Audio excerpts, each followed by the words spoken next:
Revenons, amis, à cette parole du prophète.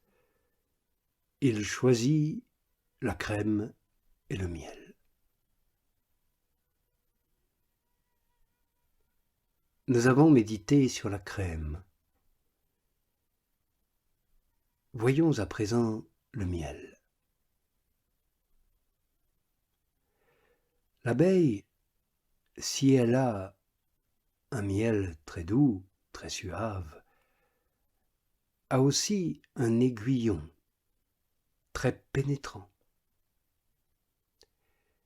Mais notre abeille céleste, celle qui butine parmi les lys et qui habite la contrée fleurie des champs, d'où elle a pris son vol vers la cité de Nazareth, nom synonyme de fleur, est attirée par la douce odeur qu'exhale la fleur de la perpétuelle virginité sur laquelle elle se pose et à laquelle elle s'attache.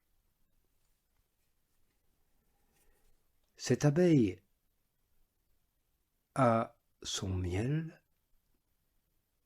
et aussi son aiguillon,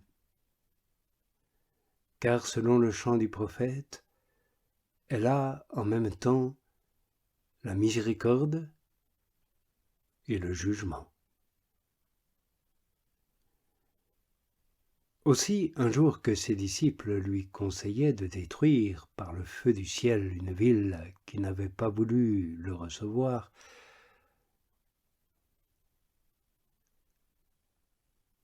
Jésus répond : «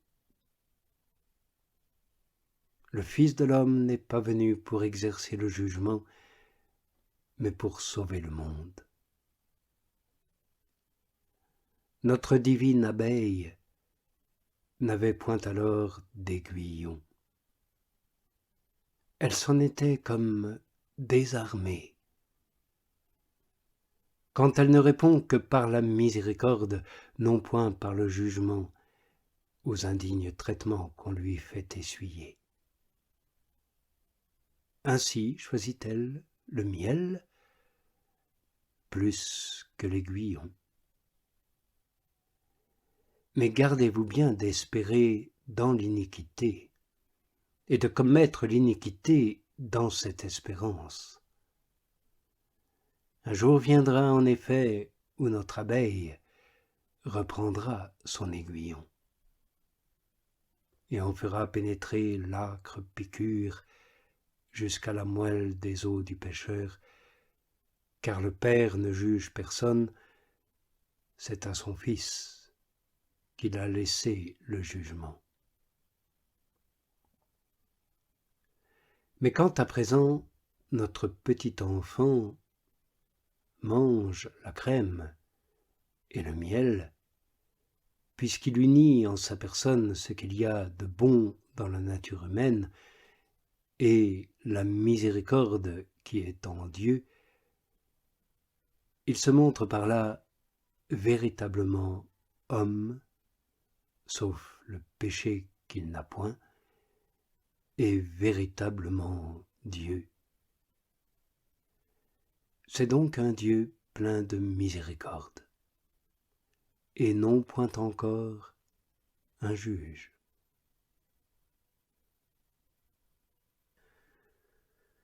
Après cela, je crois qu'il est facile de reconnaître quel est ce rameau qui s'élève sur la souche de Jessé, et quelle est cette fleur sur laquelle l'Esprit Saint vient se reposer.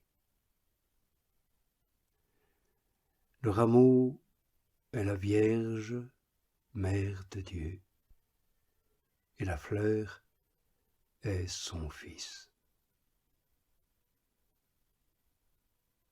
Oui, le Fils de la Vierge est une fleur, d'un blanc et d'un rose éclatant et belle entre mille. Une fleur que les anges souhaitent de contempler, dont le parfum rend la vie aux morts.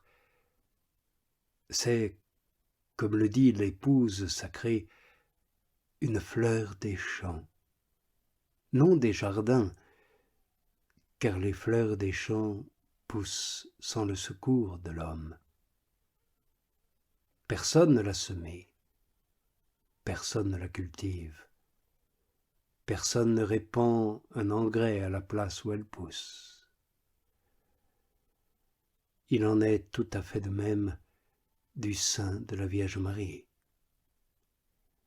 Oui, c'est ainsi qu'il a fleuri, ainsi que ses chastes entrailles ont produit, comme une prairie d'une éternelle verdeur, que le soc de la charrue humaine n'a point remué et que la main de l'homme a toujours respecté,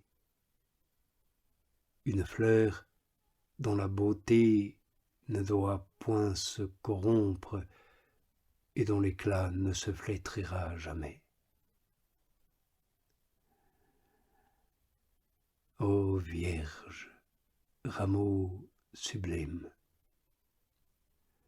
tu te termines par une tête sainte et superbe qui s'élève jusqu'à celui qui est assis sur un trône, jusqu'à la majesté du Seigneur même. Après tout, pourquoi m'en étonnerais-je quand je te vois pousser à une grande profondeur les racines de l'humilité? Ô plantes vraiment célestes, plus précieuses et plus saintes que toutes les autres plantes, arbre, vraiment arbre de vie, qui seul a mérité de porter le fruit du salut. Ta ruse, ô serpent malin, se trouve prise au piège. Ta fausseté est découverte. Tu en avais doublement imposé en accusant le Créateur de mensonge et d'envie, mais te voilà convaincu d'une double imposture. Celui à qui tu avais dit « tu ne mourras point » a commencé par mourir, et la vérité du Seigneur demeure éternellement.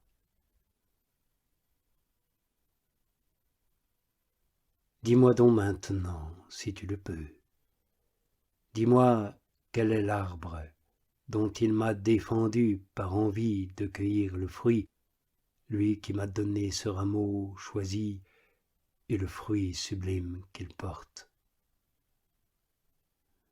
En effet, comment celui qui n'a même pas épargné son propre Fils ne nous donnera-t-il point toute réalité avec lui?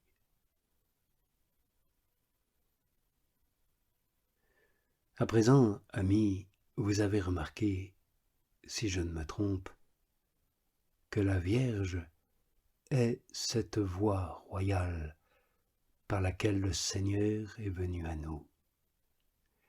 Car c'est de son sein qu'il s'est élancé comme un jeune époux de sa couche nuptiale. Ne nous écartons donc point de cette route, et efforçons-nous, amis, de nous laisser monter vers le Sauveur par la même voie qu'il a suivie pour descendre jusqu'à nous, et d'arriver par elle à la grâce de celui qui, par elle aussi, est venu jusque dans notre misère. Puissions-nous avoir, par toi, Vierge Marie, accès auprès de ton Fils. Toi qui as eu le bonheur de trouver la grâce, d'enfanter la vie et le salut. Que celui qui nous a été donné par toi aussi, nous reçoive. Que ta sainteté excuse auprès de lui la faute de notre corruption, et que ton humilité, qui charme les regards de Dieu, lui fasse pardonner à notre vanité. Que ton immense charité couvre la multitude de nos péchés, et que ta glorieuse fécondité nous rende féconds en bonnes œuvres. Ô toi, Notre-Dame, notre Mère, notre médiatrice et notre avocate, réconcilie-nous avec ton Fils. Recommande-nous, présente-nous à lui.